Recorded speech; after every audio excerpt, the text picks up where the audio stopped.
Welcome listeners, you've tuned in to UpClose at QuinteALIVE. Municipal elections are going on across the country. Belleville is extremely captivating. Second-time candidate Lonnie Herrington is leading in the polls and leading in the chatter online.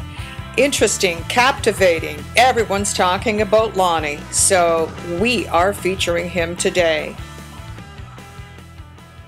Lonnie, I understand that one of your election platforms, if you will, is keeping families together. That in fact many families are dispersed because the children go out and get an education and can't come back and find work in the region.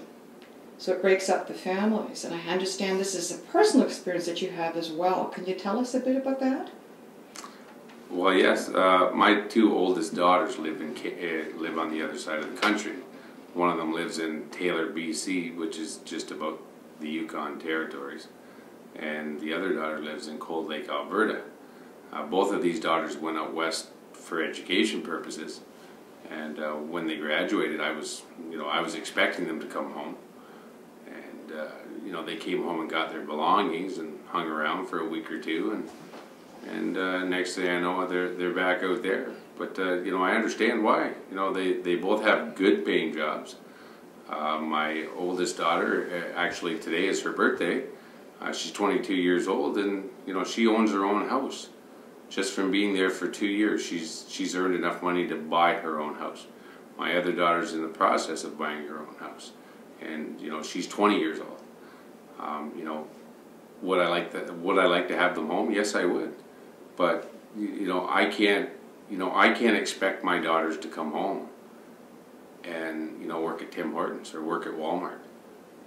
They've went to school, they've done their due diligence as far as getting an education that's going to help them participate with society, and they've gone out and they've got the jobs that reflect what they've accomplished. In Belleville, yeah, we have education courses, we have Loyalist, we have Maxwell, we have the availability to go to other colleges, within 100 miles, 150 miles away from Belleville. But, both of my daughters went up to Alberta, University of Alberta. They need to get some kind of compensation for what they've invested. Mm-hmm. So, yes, would I like to have my kids home? Yes.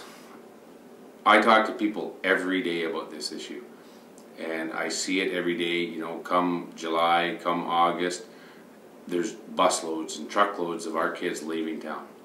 We need to look at our priorities and ensure that when our kids put in their effort, that the city is behind them to say, we can cooperate, we can keep you at home, we can keep your families together.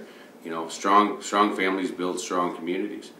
Dissipated families end up with weak communities.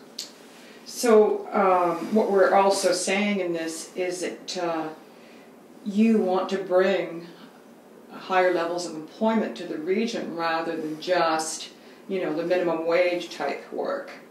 How can we do that? How can we, and I have a suggestion just to throw a wrench in, how can we as economic developers, promoters of Belleville, all of us who live here, bring in more higher level employments? And I'm going to throw in an idea. Burger King relocating to Canada, headquartering in Canada. Everybody must be chasing them to locate in their city if the deal hasn't been forged yet. Why isn't Belleville knocking down the door? Or is that a bad idea? I realize it's fast food, but is these the sort of things that we should be doing? Well, when it comes to Burger King, they've already got their home base already set up anyway. They're teamed up with Tim Hortons. They're going to stay close to the border, close to where their head office for Tim Hortons is right now. They're going to operate as two separate independent companies, even though they're going to be joined at the hip. Basically they're doing it just for tax reasons. Taxes in the States for commercial are a lot higher than what they are here in Ontario or Canada. Yes. As far as what I feel that needs to happen is that we need to, as a community and as mayor and council and a city, we need to sit down with Loyalist College and we need to say, we need you to be better than what you are. we need you to be part of us. We need you to be at the table every time we're talking about the next generation of people in our community. You know, we need to really stop looking at today's issues as a today fix. We need to start looking at, 10 years, 20 years, 30 years down the road. And I'm not talking about, bicycle paths. I'm talking about creating equitable jobs for our future, for our leaders that are going to evolve. If they don't stay in our community, we're not going to have any evolution of leaders in our community.